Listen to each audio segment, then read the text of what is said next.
नमस्कार दोस्तों, स्वागत है आप सभी लोगों का अपने YouTube चैनल मैथ्स विक्ट्री में। दोस्तों आज हम बात करने वाले हैं रीजनिंग में 50 से 50 नंबर कैसे लाए जा सकते हैं।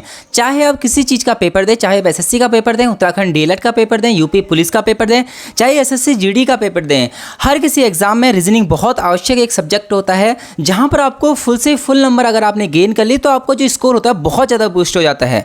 आज मैं आपको बताने वाला हूँ रीजनिंग के बारे में कि कौन से टॉपिक आपको पहले पढ़ने चाहिए, कौन से टॉपिक हैं जो आपको बाद में अटेंड करना चाहिए और कैसे कैसे हमारा स्कोर जो बूस्ट हो सकता है। ये आपको सारी इंफॉर्मेशन मैं इस वीडियो में देने वाला हूं। अगर आपको रीजनिंग में 50 से 50 नंबर लाने हैं तो इस वीडियो के अंत तक जरूर बने रहें। आइए स्टार्ट करते हैं आज की इस वीडियो को। सबसे पहले कि हम कौन सा टॉपिक कवर कर सकते हैं। देखिए रीजनिंग में बहुत सारे टॉपिक होते हैं। हालांकि रीजनिंग बहुत आसान सब्जेक्ट होता है अगर आपने एक बार कंप्लीट कर लिया है, लेकिन अब उसमें भी स्ट्रेटजी होती है कि कौन सा सब्जेक्ट हम पहला पढ़ें, कौन सा टॉपिक हम पहले कंप्लीट करें। तो देखिए मैं आपको वही टॉपिक बताने वाला हूँ जो पेपरों में सबसे ज़्यादा वेटेज रहता है, वो रहता है कोडिंग डिकोडिंग का। कोडिंग डिकोडिंग आपने देखा होगा, अल्फ़ाबेट नंबर ABCD ये सारे कोडिंग डिकोडिंग के अंदर आते हैं। और कोडिंग डिकोडिंग एक ऐसा सब्जेक्ट है जहाँ से हर एक एग्जाम में 5 से 6 क्वेश्चन पूछे जाते हैं। तो मैं आपको ये राय दूंगा कि सबसे पहले अगर आप जीरो से स्टार्ट कर रहे हैं रीजनिंग को, तो सबसे पहले कोडिंग डिकोडिंग पर अपनी कमान बहुत अच्छी कर लीजिए। कोडिंग डिकोडिंग में आपको सबसे पहले क्या करना है, ये नहीं कि आप सीधे क्वेश्चन लगाने बैठ गए हैं, नहीं, क्वेश्चन नहीं लगाने हैं। पहले आपको क्या करना है, किसी भी एक टीचर से जिससे आपको बेहतर समझ में आए, किसी भी एक टीचर से आपको कोडिंग डिकोडिंग का एक चैप्टर जो बिल्कुल बेसिक से होगा, पूरे कॉन्सेप्ट पढ़ने हैं। आपका वो जो टॉपिक है 2 से ढाई घंटे के अंदर जो टॉपिक का कंप्लीट हो जाएगा कोडिंग डिकोडिंग। और जैसे ही आपका कोडिंग डिकोडिंग कंप्लीट होगा, आप उसके बाद 2 से 3 घंटे उसकी प्रैक्टिस कर लीजिए। तो आपका अगर कोडिंग डिकोडिंग बहुत परफेक्ट बन जाएगा तो 5 से 6 नंबर आपके बहुत आसानी से आने लग जाएंगे, क्योंकि चैप्टर बहुत आसान होता है। कोडिंग डिकोडिंग के बाद आप लोग बढ़ेंगे सीरीज़ के ऊपर, क्योंकि सीरीज़ से क्वेश्चन हर एक पेपर में पूछा जाता है। सीरीज जैसे बोलता है 1 3 5 7 अगला नंबर कौन सा आएगा। इसमें भी बहुत सारे अलग अलग टाइप होते हैं। फिर से आपको क्या करना है, किसी भी एक टीचर से आपको इसका पूरा एक टॉपिक कंप्लीट कर लेना है, सीरीज का पूरे कॉन्सेप्ट। और कॉन्सेप्ट क्लियर होने के बाद आपको प्रैक्टिस करनी है। इसी सीरीज में आगे को बढ़ेंगे। तीसरा होता है ब्लड रिलेशन, जो कि बहुत इंपॉर्टेंट है। रक्त संबंध बहुत इंपॉर्टेंट टॉपिक है, यहाँ से भी क्वेश्चन 110% पूछा जाता है। और हालांकि ये चैप्टर थोड़ा सा आसान होता है, क्योंकि इसमें हमें अपने संबंधों के बारे में बताना होता है। इस टॉपिक में भी आपको क्या करना है, कॉन्सेप्ट करना है। आधे से 1 घंटे का क्लास होगी इसकी, तो आप इसको आसानी से चीज़ों को एकदम परफेक्ट करके प्रैक्टिस कर सकते हैं। इसके बाद आता है मिरर इमेज, जो कि 15 मिनट का टॉपिक है और 15 मिनट में आप इसको आसानी से सॉल्व कर लेंगे। इसके बाद आता है लॉजिकल रीजनिंग, जो कि एक बहुत अच्छा चैप्टर मैं मानता हूँ। लॉजिकल रीजनिंग में इसमें बहुत ज़्यादा लॉजिक हमें लगाने पड़ते हैं कि कहाँ से चीज़ें क्या आ रही हैं। जैसे आप देखते होंगे आकृति फाइंडिंग करने की 4 आकृति दी, अगली आकृति कौन सी, तो इसमें ना बहुत ज़्यादा लॉजिक लगाना होता है, तो इसे लॉजिकल रीजनिंग के अंदर रखा गया है। इसके बाद आता है सीटिंग अरेंजमेंट, कि एक गोल मेज के ऊपर 4 व्यक्ति बैठे हैं, B A के दाएँ बैठा है, C उसके बाएँ बैठा है। ये सारे क्वेश्चन आते हैं जो कि इंपॉर्टेंट क्वेश्चन हैं।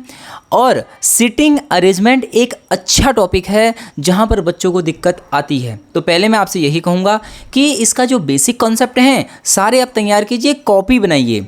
और आपको जो पूरी रीजनिंग करनी है ना 10 से 12 दिन में ख़त्म करनी है। जब आप 10 से 12 दिन में रीजनिंग खत्म करेंगे तभी तो अगला सब्जेक्ट उठा पाएंगे, और बहुत आसानी से ये हो भी जाता है। अगला नंबर आता है पजल, जो कि बहुत अच्छा टॉपिक है। और जिस प्रकार इसका नाम ही पजल है, और पजल मतलब आप जानते हैं कि इसमें सब कुछ घूम जाता है, पजल है, कन्फ्यूजन बहुत ज़्यादा रहता है। तो इसको बहुत बेसब्री से आपको करना होगा, बहुत सटीकता से साथ आपको करना होगा, और बहुत होश हवास के साथ आपको करना होगा। अगर आपका ध्यान भटका तो समझ लेना पजल गलत हो जाएगी। इसके बाद अगला आता है कैलेंडर, जो कि एक कम वेटेज का टॉपिक है, लेकिन क्वेश्चन पूछे जाते हैं। कैलेंडर का भी टॉपिक अच्छा है, आपको इसको बहुत अच्छे से पढ़ना होगा। 1.5 से 2 घंटे में आपका कैलेंडर का टॉपिक पूरा हो जाएगा। और जो लास्ट टॉपिक मैं आपसे कहूँगा कि कवर करने के लिए, वो होगा काउंटिंग फिगर, जैसे त्रिभुजों की आकृति को गिनना। जैसे क्वेश्चन कह देगा एक इसके अंदर कितने वर्ग हैं, कितने सर्कल हैं, कितने लाइन हैं, ये सारे टॉपिक हैं। और जैसे ही आपने ये सारे टॉपिक करेंगे तो लास्ट में आप करोगे गणितीय संक्रियाएं को। मतलब उसमें बोलता है कि प्लस को माइनस कर दिया जाता है, माइनस को प्लस, क्योंकि ये कैलकुलेशन वाला भाग है और आप इसको सबसे लास्ट में करना है आपको, क्योंकि यहाँ से 2 से 3 क्वेश्चन आते हैं और कैलकुलेशन जब तक आप ये coding, decoding, series, blood relation, mirror image, logical reasoning, puzzle, ये सारी चीज़ें आप कर लेंगे तो आपका कॉन्फिडेंस एक हाई लेवल पर होगा। और यही एक तरीका है एग्ज़ाम निकालने का।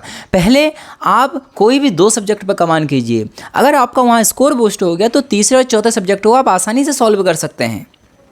तो ये रही आज की रीजनिंग की स्ट्रेटजी कि आपको किस प्रकार से रीजनिंग करनी है। और जैसे ही आप इसको कंप्लीट कर लेंगे उसके बाद आपको कंटिन्यू 10 सेट लगाने हैं। किसी भी पेपर के आप उठा लेना 10 सेट, क्योंकि रीजनिंग सब जगह सेम आती है लगभग, है ना। चाहे एसएससी का उठा लो, यूके डीएलएड का उठा लो, यूपी पुलिस का उठा लो, सब जगह रीजनिंग सेम है। तो आपको क्या करना है, किसी भी बुक लेनी है या उसमें 10 सेट, किसी भी आप प्रीवियस से लगा सकते हैं, 10 सेट उठाने हैं और 10 सेटों को 3 से 4 दिन के अंदर ख़त्म कर देने हैं। क्वेश्चन बनाने हैं 50-50 डेली। तो आप देखेंगे कि आपका 15 से 20 दिन के अंदर रीजनिंग में बहुत अच्छा स्कोर आएगा। ये मैं अपने एक्सपीरियंस से कह रहा हूँ। आप एक बार मेरे इस कहने को मान कर देखिए, आपका 101% बहुत अच्छा स्कोर होगा। लेकिन जैसे जैसे मैंने आपको बताया है पढ़ने का तरीका, आपको वैसे वैसे पढ़ना है, ठीक है। और अगली वीडियो आपको किस स्ट्रेटजी चाहिए आप ये कमेंट बॉक्स में बता सकते हैं। और खासकर यूके डीएलएड वालों के लिए मैं बहुत जल्दी कोर्स लाने वाला हूँ और एसएससी जीडी के लिए भी बहुत जल्दी कोर्स आने वाले हैं हमारे इसी प्लेटफॉर्म पर। अगर आप एसएससी जीडी या फिर आप यूके डीएलएड की तैयारी करने वाले छात्र हैं तो आप इस चैनल को जल्दी ही सब्सक्राइब कर लें ताकि आने वाली वीडियो आप तक आसानी से पहुंच सके। मैं मिलता हूं आपको अगली वीडियो में, तब तक के लिए जय हिंद, जय भारत।